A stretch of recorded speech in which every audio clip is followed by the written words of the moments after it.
conhecia a história também. Falei da questão dos fãs enquanto grupos sociais, inclusive até a questão da religiosidade que tinham mencionado antes, né, que Star Wars foi a base para a criação de uma religião, que é o judaísmo, né. A partir daí eu fui me envolvendo cada vez mais na cultura como um todo, até fundar, né, até criar o meu canal de Dimensão Cultural, que é onde eu falo sobre filmes, séries, livros, basicamente tudo. Hoje eu crio conteúdo para o YouTube, para o Instagram e para o TikTok e continuo estudando cinema, né? Fiz alguns cursos de História do Cinema, fiz o intensivo de férias da Academia Internacional de Cinema, onde eu vi a parte de direção, produção, roteiro, tanto a parte técnica quanto a parte criativa. Então é isso.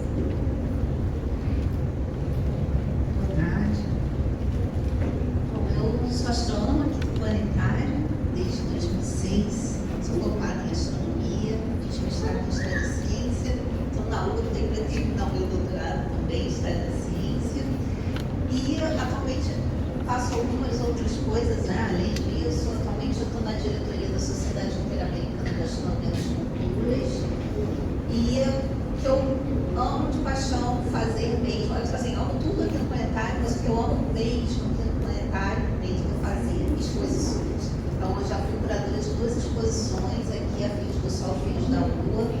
Foi uma exposição que eu fiz assim que eu entrei.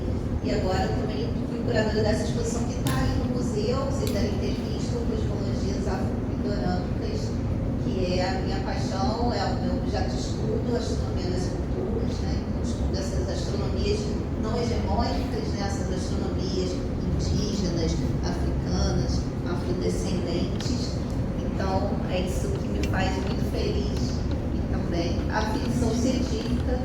E é por causa da ficção científica que eu estou aqui hoje. Eu sei que aqui está cheio de trackers, de pessoal de Star Wars, mas sabe como que eu vim parar na astronomia? Laelton, solta aí aquela foto, por favor. Vocês reconhecem esse desenho? Yamato, ou aqui no Brasil conhecido como Patrulha Estelar, né? A menininha lá da década de 80, eu era apaixonada por esse desenho. Eu saí correndo literalmente do meu colégio para voltar para casa para ver a Patrulha Estelar. E aquela mocinha ali, a única entre aqueles homens todos ali, né, oficial de ciências, né, ela foi a minha grande inspiração para fazer astronomia. Vejam que coisa, né? Um anime japonês que veio lá do outro lado do mundo me influenciou na carreira que eu tenho hoje. Olha como a ficção científica é poderosa. Obrigada, gente. Boa tarde, gente. Eu sou a Cíntia Valinho. Quando eu fui convidada para estar nessa mesa, e aí eu vi o tema, eu falei, caramba, eu não sou nem nerd e nem cientista. já fui cientista, assim que eu me formei na faculdade, eu tinha um encaminhamento mais para pesquisa, ciência, mas aí a nossa vida vai nos dando intercorrências e o mercado de trabalho me chamou mais forte do que a academia e eu acabei me enveredando no mundo do trabalho, que para eu que sou professora, essa conciliação é muito complexa, porque a gente trabalha manhã, tarde e noite, né? Mas, primeiro eu quero falar da minha alegria de estar aqui, estar nessa mesa, e desse lugar onde eu estou, que é de onde eu vou falar hoje, que é de presidente do Planetário. Porque é uma felicidade muito grande receber todos vocês aqui, receber eventos como esse, né? Dia do Orgulho Nerd, essa parceria com a Carioca Tracker também. Eu sou uma pessoa cuja trajetória começa na sala de aula, né? E entendendo a importância dessa sala de aula, é que eu costumo nortear a minha presidência e a minha atuação hoje aqui, mas ao longo da vida como gestora pública, né? Eu sou pós-graduada em gestão executiva e oriento minha trajetória para pensar a gestão pública como um elemento de transformação.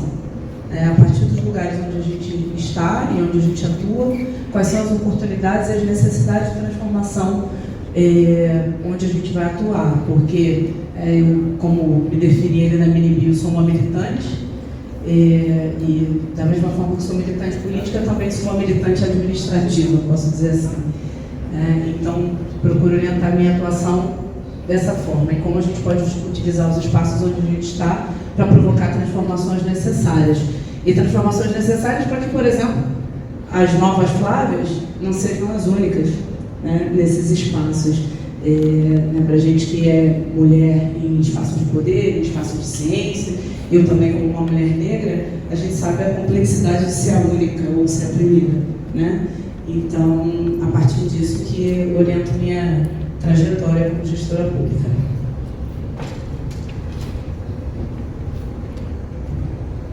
Bom, pelas falas iniciais aí, dá para vocês imaginarem que tem assunto aberto para a gente ver aqui. Nosso maior desafio vai ser caber dentro do tempo, né? Acho que vai faltar tempo, mas vamos lá. Vou tentar guiar aqui algumas perguntas para as nossas convidadas, né? Muito focada aqui também no nosso tema. Vou fazer perguntas aqui para cada uma delas, e se der tempo, depois eu dou a chance de vocês fazerem perguntas também. Mas não sei se vai dar longe, eu vou comer todas as perguntas de todo mundo, tá bom? Vou começar aqui com uma pergunta para a Larissa, tá?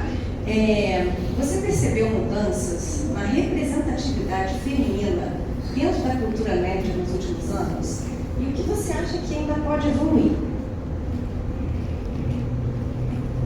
Eu acredito que tenha tido essa mudança na representação feminina. Creio que essa mudança começou já há algumas décadas atrás com Star Wars, com o papel da Leia, com Alien, né, com a Sigourney Weaver sendo a protagonista, sendo a heroína que ia matar o monstro, a própria Uhura em Star Trek. Obviamente, essas transformações nessas primeiras décadas, elas eram pequenas, no sentido assim, é uma personagem pontual, mas que já representaram muito, né? Nas últimas décadas, nos anos mais recentes, a gente está vendo muito mais personagens femininas nesse gênero, que é muito engraçado que a ficção científica ela cresceu no audiovisual como um gênero masculino. Mas se a gente ver que, se a gente parar para pensar, né, muitos dos primeiros livros de ficção científica lá no século XIX foram escritos por mulheres também. Então a gente meio que já ocupava esse espaço, mas quando mudou de mídia tentaram tirar a gente desse espaço e a gente teve que reconquistar aos poucos. Eu acredito que a gente está tendo uma representatividade muito maior agora, principalmente em papéis onde a mulher ela não espera o príncipe encantado para salvá-la, e ela também não é sexualizada, né? Ela tá assim, o figurino dela é como o figurino de qualquer outro personagem, é um figurino cabível dentro da situação, né? Ela não vai salvar o mundo de biquíni, ela vai usar uma armadura também, um macacão se ela tiver em gravidade zero, alguma coisa assim. Eu acho que a gente está num ponto em que sempre vale, né? A gente sempre precisa mudar mais, né? A produção cultural ela precisa evoluir com a visão que a gente tem como sociedade. Então eu acredito que a gente precisa assim, fazer mais, trazer cada vez mais personagens pertinentes que tenham importância para as histórias, mas de alguns anos para cá a gente já teve realmente uma mudança absurda e muito positiva com isso. Muito bom. Até as princesas Disney, né? A gente vê hoje em dia, né? Elas são... Aliás, a princesa Leia é uma princesa Disney hoje em dia. Enfim, realmente evoluímos, mas ainda tem muito que evoluir. Sim. É verdade, Star Trek, né? Agora eu vou fazer uma pergunta para a Flávia. Também nessa linha, na sua trajetória, como você viu a evolução da presença e do reconhecimento das mulheres na astronomia e na divulgação científica? O cenário mudou desde que você começou?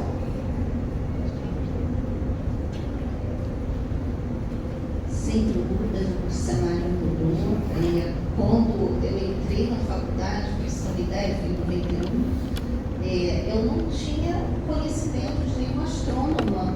Assim, eu nunca tinha visto nenhuma astrônoma brasileira, não tinha ouvido falar. Eu conhecia o Mourão, né, que era um astrônomo bastante famoso, bastante importante, famoso, mas eu não tinha ouvido falar, por exemplo, em astrônomas brasileiras, né?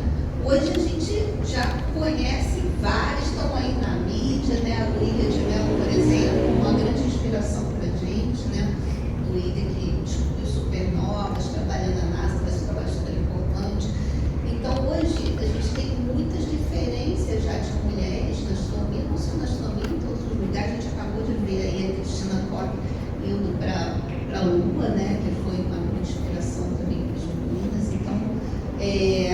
acho que essa representatividade, né, ver mulheres ocupando esses postos, né, dentro dessas instituições, das universidades, da NASA, na estação espacial, isso é uma inspiração muito grande para as meninas.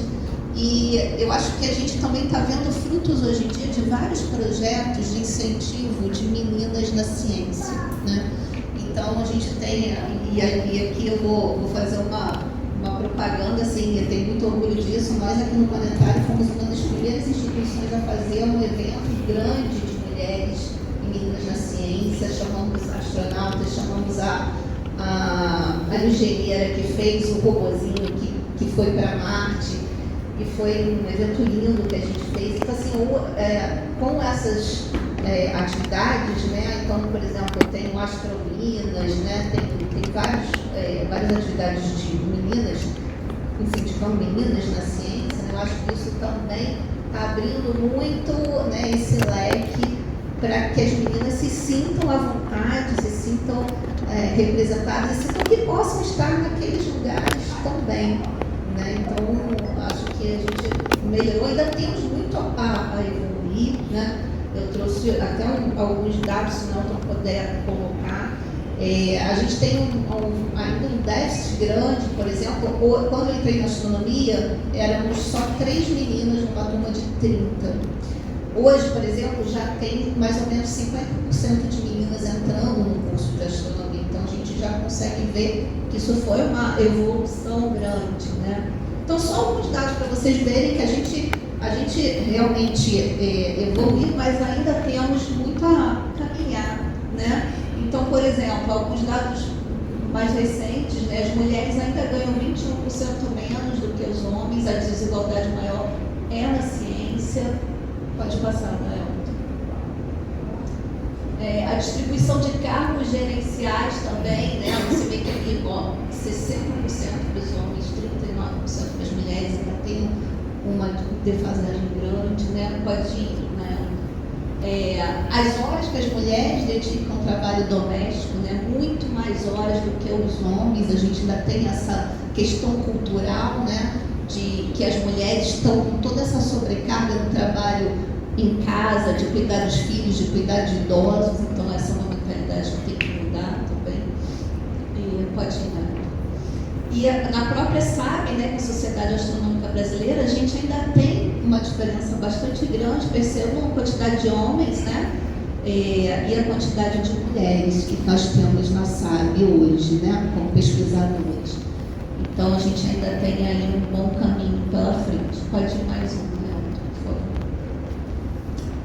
E essas ações, como eu falei, né, a gente tem feito muita coisa, né? Hoje a gente entende melhor esses dados demográficos. Hoje a gente tem políticas, né, de avaliação do currículo. O impacto da maternidade é muito grande, né? Então, uma pesquisadora que precisa mostrar produtividade nesse período que ela acabou de ter o filho, claro, né, a produtividade dela vai cair muito.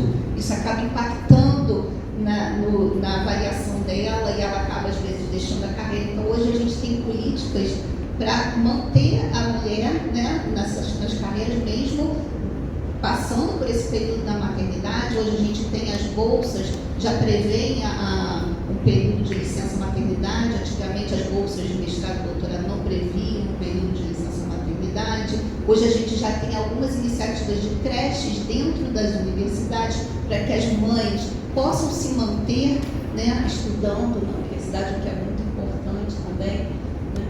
Então, assim, bom, vou falar sobre todas elas, mas a gente tem hoje realmente um cenário muito melhor do que há alguns anos atrás, mas ainda podemos melhorar.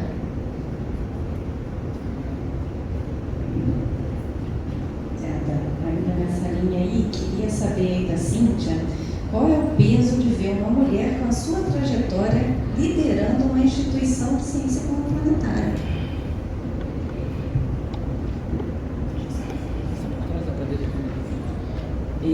Não é bolinho, não.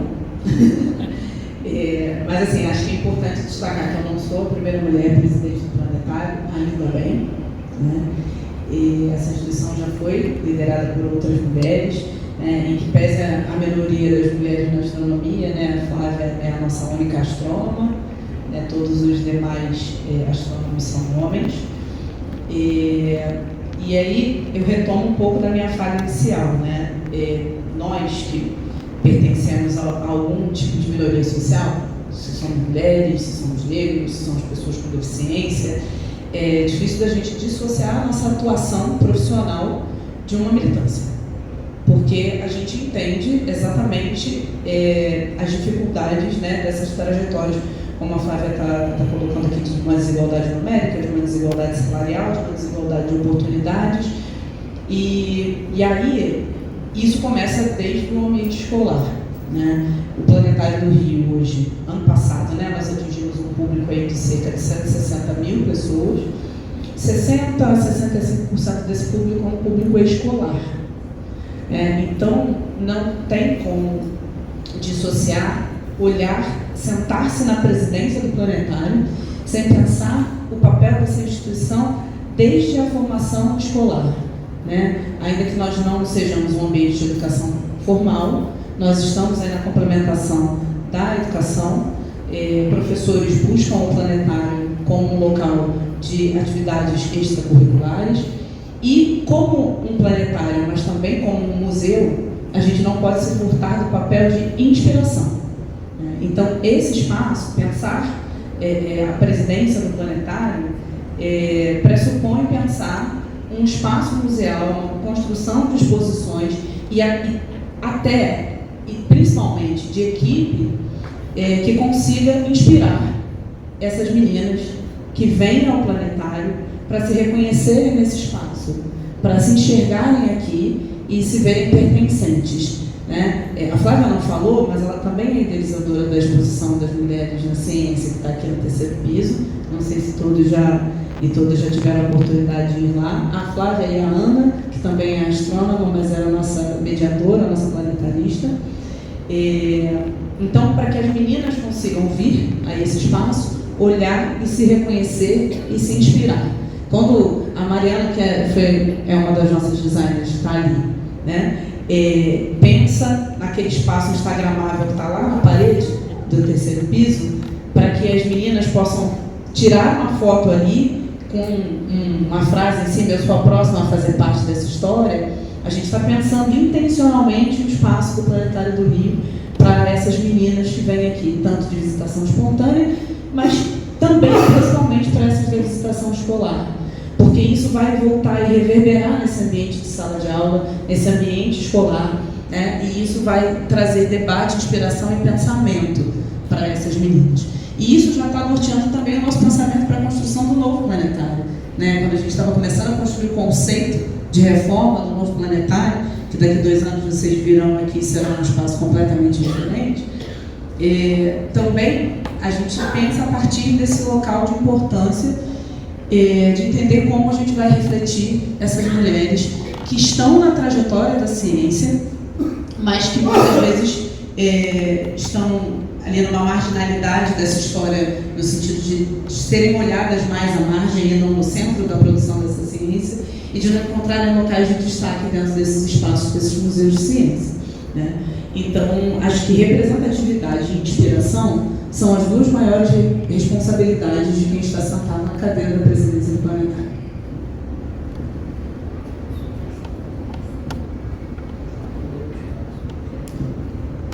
Só fazendo uma adição ao comentário da Cíntia, né, que ela falou muito do meio educacional.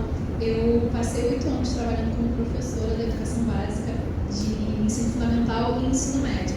E é muito engraçado ver isso também nesse meio, porque tradicionalmente o meio de professor é muito feminino, né? Antigamente o estereótipo é professora, né? Era muito difícil ver até um professor homem há alguns anos atrás.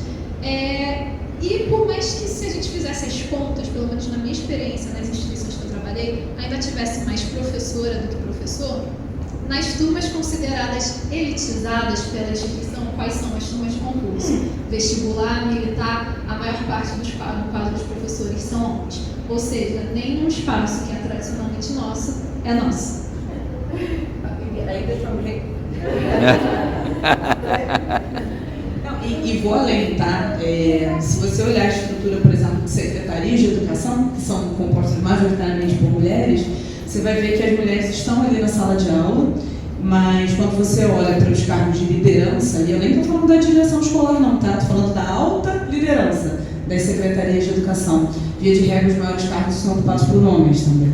Então, é uma transversalização dessa elitização, né, em torno do papel do masculino, mesmo em espaços onde somos maioria, a gente acaba subrepresentada nos cargos de liderança, como a Flávia colocou aqui em cima. Por isso que eu fico muito feliz quando eu olho para a equipe lá, por exemplo, da presidência, né, e eu falo assim, caramba, só tem mulher aqui. Não, tem 2 meninos, mas eles são a minoria da minoria, né? Então, a gente começa, né, intencionalmente também uma montagem de equipe, pensando em como essas mulheres vão conseguir se ver nesses espaços.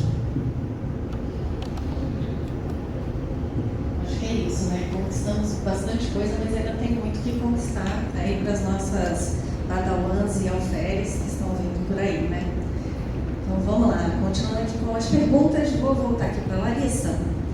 De que forma a cultura geek pode ser uma ponte para despertar o interesse em história, pensamento crítico e educação? Eu acho que da forma que já faz, sendo que, obviamente, os professores, enfim, os educadores, eles têm que estar abertos a utilizar essa forma de mídia para levar conhecimento na escola, que é justamente, primeiro, no caso da ficção científica ou da fantasia, é muito interessante porque, apesar de apresentar para a gente mundos fantásticos, o que essas histórias apresentam é um retrato da nossa própria história. O próprio Star Wars, o George Lucas baseou a trilogia original na Guerra do Vietnã. Então, existe ao longo dessas sagas de ficção e fantasia críticas, histórias imensas que muitas vezes o público absorve sem sentir que ele está absorvendo. Eu acredito que a fantasia ela facilita a digestão, né, digamos assim. E, obviamente, o educador tem que trazer isso em sala de aula, explicar bonitinho, até uma forma de atrair o aluno e tirar o estereótipo de história é uma matéria chata, história é só ler, história é decoreba. Não, é uma história, a gente narra, só que a história que a gente está narrando é os eventos que aconteceram ao longo da humanidade, né? Eu acredito também que as histórias, assim, o cinema, as séries, os livros, quando eles vão adaptar um evento histórico, eles fazem isso de uma forma que atrai o público, que é através da romantização. Então, eu sou a favor dessa romantização de mostrar, assim, alguns feitos históricos de uma forma heróica, ou um romance bem, né, uma história de amor que aconteceu, mas de uma forma bem romântica ou trágica, porque isso ajuda a atrair o espectador para aquele tempo, para aquela época. Por mais que não tenha sido assim, porque a nossa história ela é feia, né? A maior parte dos anos de existência da humanidade a gente passou mais tempo fazendo atrocidades do que outras coisas, mas eu acho que eu sou muito a favor da romantização de filmes que vão narrar algum evento histórico específico, mas assim, uma romantização que tenha um limite. Não o caso, por exemplo, do Ridley Scott em Napoleão jogando uma bola de canhão na pirâmide de Gizé, que isso daí até em mim pegou mal, assim, né? Mas eu acho que, assim, é algo que a mídia já faz, mas as escolas, as instituições de ensino que tem que trazer uma nova abordagem do ensino da história. E eles podem utilizar o cinema para isso, o mundo geek de uma forma geral. De assistir um filme, começa a estudar mais sobre aquele assunto. Agora voltando aqui para a Flávia, o que a astronomia moderna tem feito e o que ainda precisa fazer para garantir que as jovens cientistas encontrem um ambiente mais justo e acolhedor?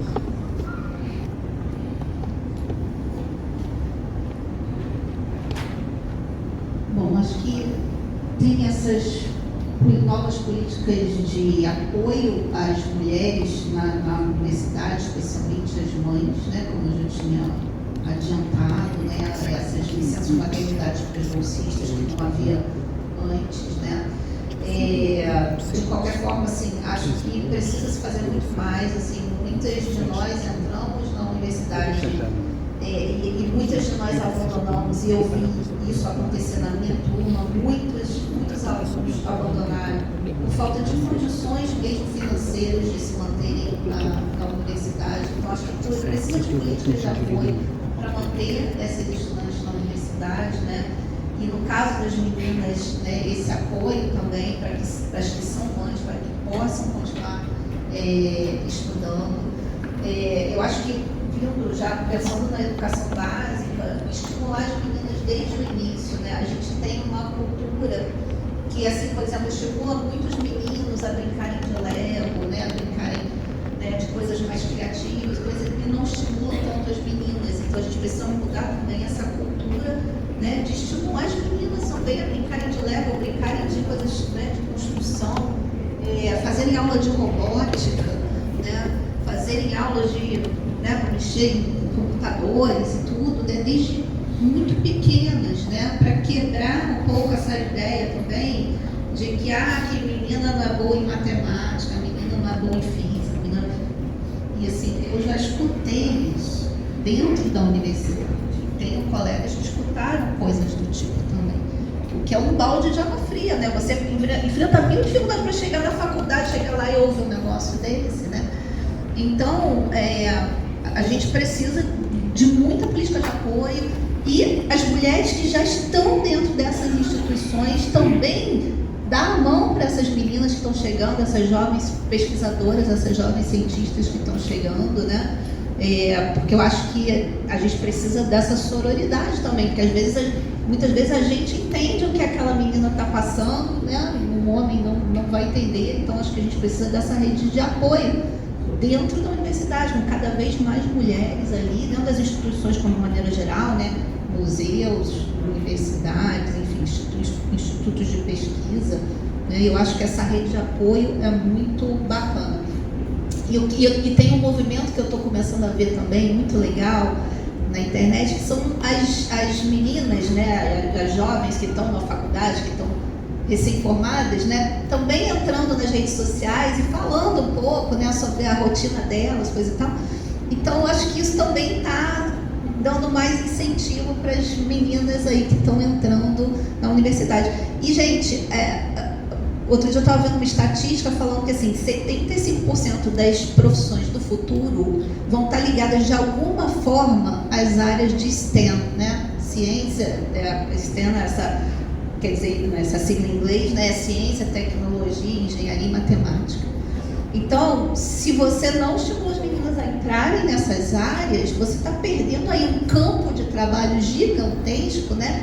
E essas meninas vão ficar excluídas do mercado de trabalho, né? E dessas profissões que estão pagando melhor, que tem mais estabilidade, mais status, coisa e tal. E, poxa, nós merecemos ganhar bem também, nós merecemos, né, ter empregos, ganhar bem, enfim. Então, a gente tem que estimular muito as meninas, né, a entrarem na universidade e entrarem nas áreas de ciência e tecnologia também. Vou voltar agora aqui para Cíntia.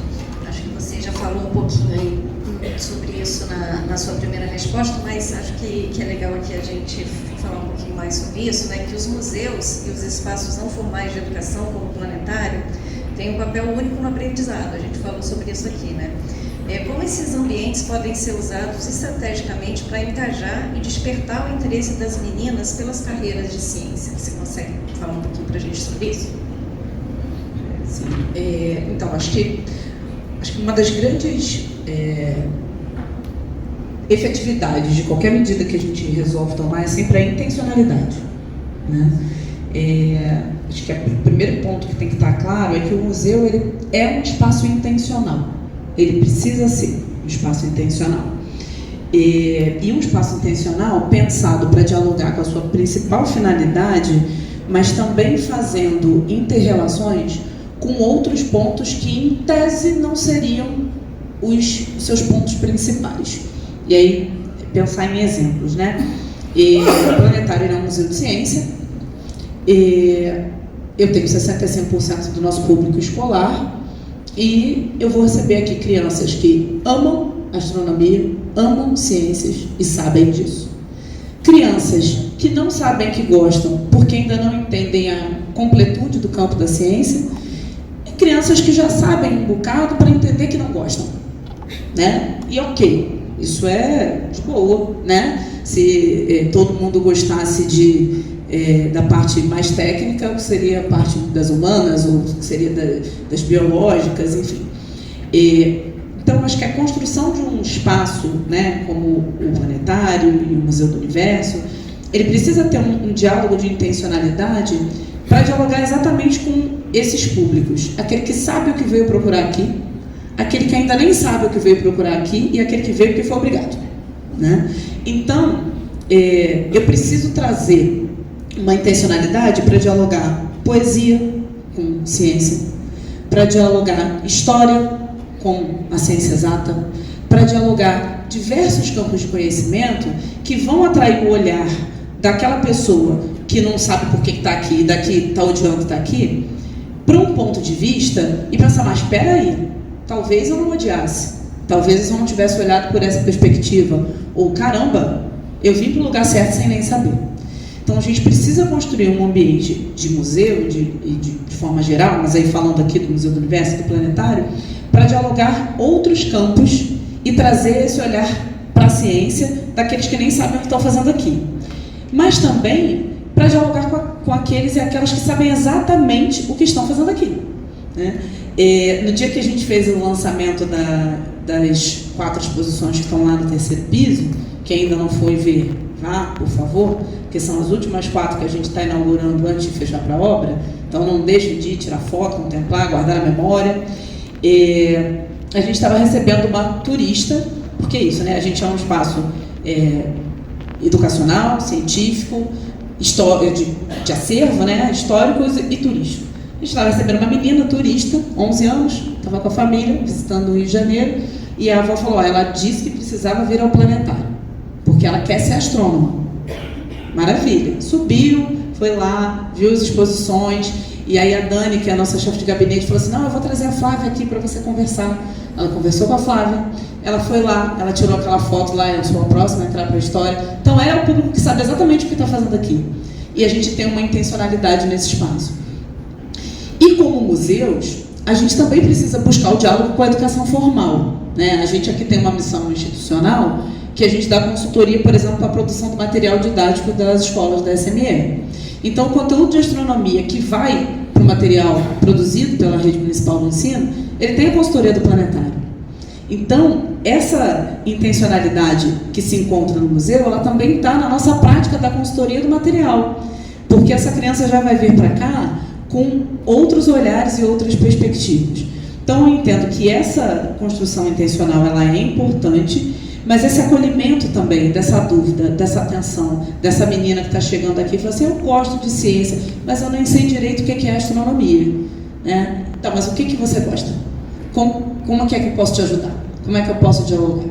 Então, acho que esses 2 pontos de vista, né, de eu ter a intenção de onde eu quero chegar, entendendo qual é o público que visita o museu, mas também pensar em como que eu posso ir colocando, né, algumas pílulas desde muito pequeno, é fundamental para a gente poder construir essas novas gerações de mulheres cientistas, né? Porque isso que a Flávia falou, né? A gente ainda tem, infelizmente, uma sociedade com marcas de gênero muito fortes, e que quando a gente entra na seção de brinquedo, eu ainda tenho brinquedos de menina e brinquedos de menino.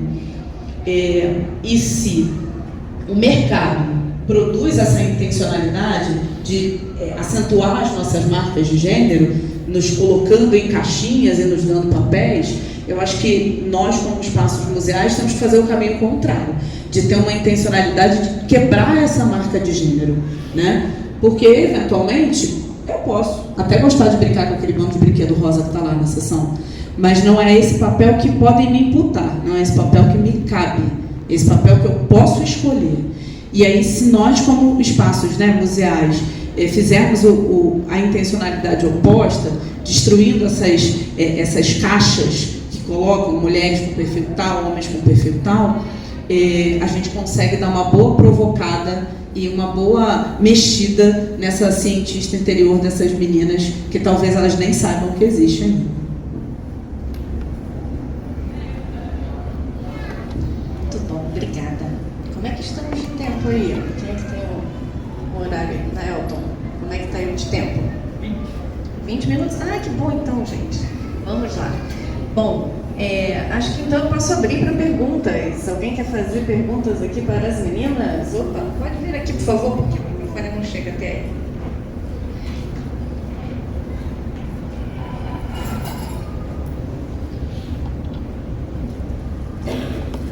Boa tarde. Eu fiquei muito curioso com a sua informação sobre uma obra que vai ter aqui no museu. Como eu frequento aqui há uns 40 anos, mais de 40 anos, eu queria saber o que vai mudar aqui em relação ao museu. Um pouco fora do tema, mas uma curiosidade pessoal.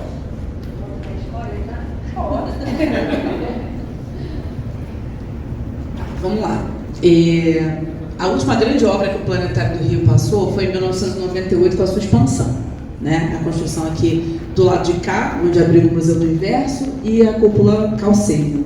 Originalmente o planetário era só o lado de lá, cúpula Galileu, né? Voltado lá para Padre Leonel Franca. Ano passado, em 2021, o planetário submeteu um projeto para a Lei de Incentivo à Cultura, buscando recursos para fazer uma reforma. Esse projeto rolou desde 2021 e no ano passado a gente conseguiu captar 30 milhões de reais via Lei de Incentivo à Cultura para fazer uma reforma no planetário. Então esse dinheiro está dividido em duas partes, uma parte para reforma estrutural, então para resolver problemas estruturais antigos que já se encontram por aí, para o planetário, né? Quem frequenta bastante, né, não deve ter deixado passar despercebido muitos problemas estruturais que o nosso prédio tem hoje, e uma parte dele, cerca de metade, é para fazer a atualização museográfica mesmo, né? A gente tem muitos experimentos aqui que já são antigos, né? Que a gente pode manter o mesmo tema, mas com uma roupagem mais nova, mais moderna. Há muitas partes, né, que a gente gostaria de contemplar dentro da história da ciência e da astronomia, que hoje a gente não tem no Museu do Universo. Então, a ideia, a gente começa com a parte estrutural, mas em algum momento a gente vai ter que fechar para trocar toda a museografia do Museu do Universo e apresentar para vocês as mesmas temáticas e muitas outras, mas sob uma nova roupagem. Então a gente vai ter áreas do museu destinadas, por exemplo, a trabalhar os céus brasileiros, né, como a gente tem hoje a exposição Afropindorâmicas, né, que trabalha ali os céus dos povos originários, mas a gente vai ter isso trabalhado com uma nova roupagem, contemplando outras formas de ver o céu de outros povos ao redor do mundo. A gente vai ter uma área toda voltada para a história da ciência, história da astronomia. A gente vai ter outros experimentos voltados ali para os conceitos de astronomia fundamental que estão no currículo, para que a gente possa dialogar isso de uma forma lúdica, museal, eu gosto de dizer assim, quase carnavalizada, né? Porque carnavalizar a vida é legal, né? A gente tira ali do literal, então trabalhar isso de uma forma mais poética, diferente. Então, a ideia da reforma é a gente conseguir trazer uma nova cara para o Museu do Universo, sem perder o rigor científico, sem perder o compromisso com o que a gente precisa ensinar, mas com experiências novas, imersivas, dinâmicas, com uma cara bastante diferente da que está aqui. Mesmo conteúdo acrescentado de novidades e com outra cara. E aí, assim, a gente deve começar a obra no segundo semestre, mas ainda sem fechar. E aí, em algum momento de 2027, a gente vai precisar dar uma fechada, que a gente não sabe por quanto tempo ainda, para ir no final do primeiro semestre de 28, começo do segundo semestre, entregar para a cidade do Rio de Janeiro um planetário completamente novo. Bom. Antes de passar aqui para a próxima pergunta, só dando uma passada aqui para vocês com relação à nossa programação hoje. A ideia é a gente ficar aqui até as 10:45 mais ou menos, porque às 5 horas a gente tem a sessão de cúpula, né, céu de Star Trek. Então, só para dar um tempinho de deslocamento, né, daqui até lá, tá? Mas temos uma pergunta aqui ainda da tempo. Vamos lá. Muito boa tarde aos cientistas. Eu queria fazer uma pergunta seguinte. Nós estamos no século XXI, um quarto desse século já se foi. Muita gente não percebeu ele. Estamos em 2026. Mesmo com todo o avanço da ciência, Nos últimos anos a gente percebeu uma certa retração no sentido das descobertas, a Terra é redonda, e esses questionamentos ainda são feitos nos dias atuais. Como que, por exemplo, na sociedade, de maneira geral, as famílias e as cientistas, nós podemos combater esse tipo de retrocesso dentro do campo científico?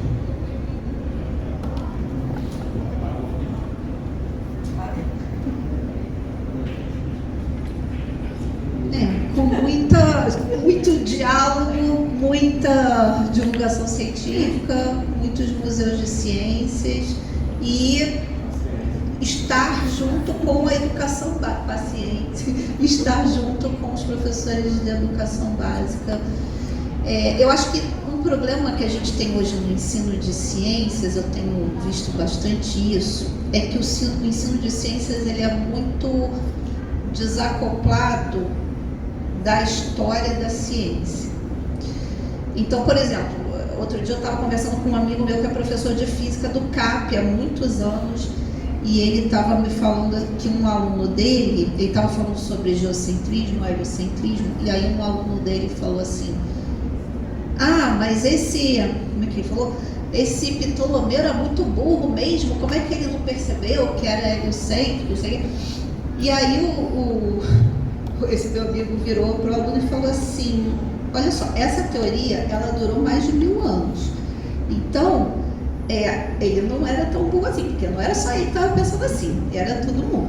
E aí ele botou um desafio para esse aluno. Ele falou assim: eu quero que você me prove, sem esses dados de satélite que a gente tem hoje, coisa e tal, que me prova o heliocentrismo. Eu te dou uma semana para você me provar aqui. E aí, uma semana depois, o menino virou para ele e falou assim: professor, não é fácil não.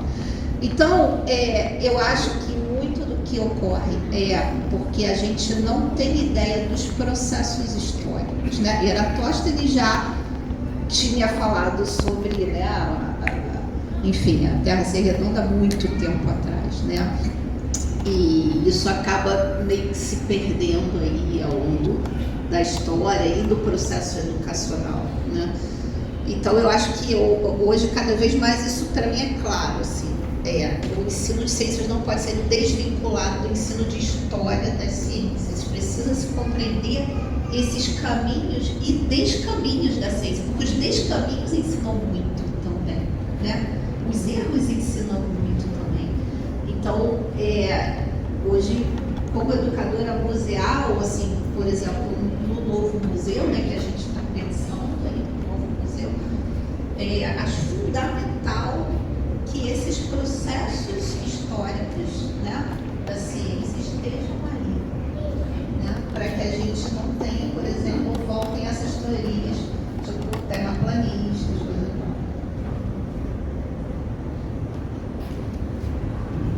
Eu acho um ponto também, né? A gente vive uma onda de pós-verdade, né? E acho que combater fake news e desinformações científicas também tem um caminho árduo de combater essa pós-verdade, né? A gente está num período em que a comunicação é muito forte e muitas vezes quem comunica primeiro acaba ganhando o pressuposto de estar falando a verdade, né? E aí, para quem lida com ciência, isso às vezes é muito complexo, porque a ciência não tem a possibilidade de comunicar primeiro, porque ela está muito atrelada à verdade científica, ao método científico. Então, primeiro eu tenho que provar e testar para não falar bobagem. E aí alguém já se arvorou a falar bobagem antes da ciência, já comunicou, já contou que aquilo ali é aquilo, e aí o papel da ciência para desconstruir aquela maluquice que foi dita se torna muito árduo, né? Então, acho que um grande desafio nosso é a divulgação científica, porque a gente precisa dar uma carga, né, dar um peso de divulgação científica, não apenas dentro dos espaços, mas a gente precisa se apropriar profundamente da divulgação científica nas redes, né? A gente sabe que tem muitos divulgadores científicos, cientistas que vêm fazendo isso, né, com muito afinco, muito bem sucedidos, mas acho que dominar esse campo da comunicação científica da divulgação científica também é um grande desafio, né? A gente tem que botar aí nossos dedinhos, as nossas habilidades digitais para conseguir correr tão rápido quanto as desinformações. E assim, em relação ao ensino básico, eu acho que a gente também precisa quebrar padrões, porque a gente está vivendo numa era em que a gente tem acesso à informação. A informação é muito fácil de ser conseguida, assim. Só que, por ser fácil, gera-se nas gerações mais novas, talvez, uma preguiça de ir atrás. Tá bom, eu vou perguntar para a inteligência artificial e ela vai me responder, mas ela vai me dar uma resposta resumida.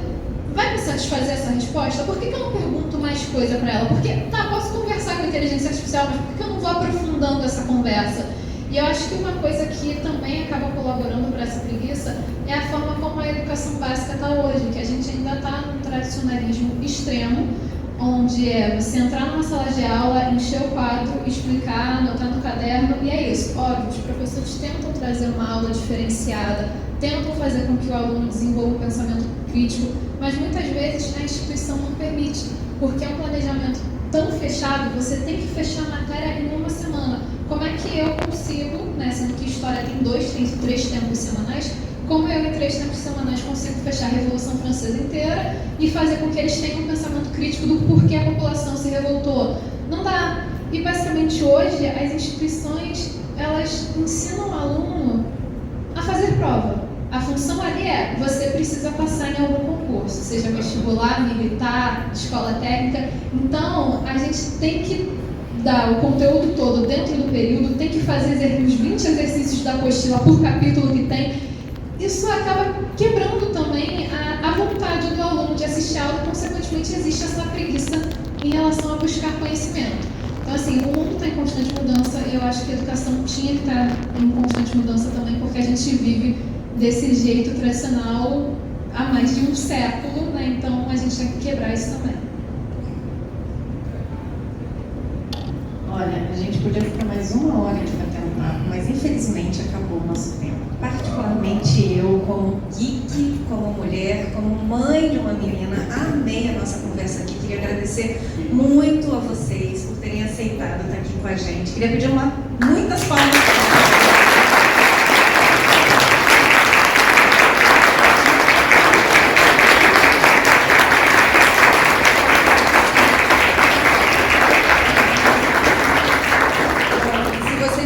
Também, sigam Carioca Tracker nas redes sociais, tem os QR Codes aí, que a gente está sempre fazendo esses eventos aqui super legais aqui. Espero ter vocês nos próximos e a próxima etapa agora é a sessão de cúpula lá do Céu Star Trek, a gente espera vocês lá também. E lembrando que tem sorteio no final, tá, pessoal? Fica até o final que vai ter o sorteio, tá bom? Obrigada, menina.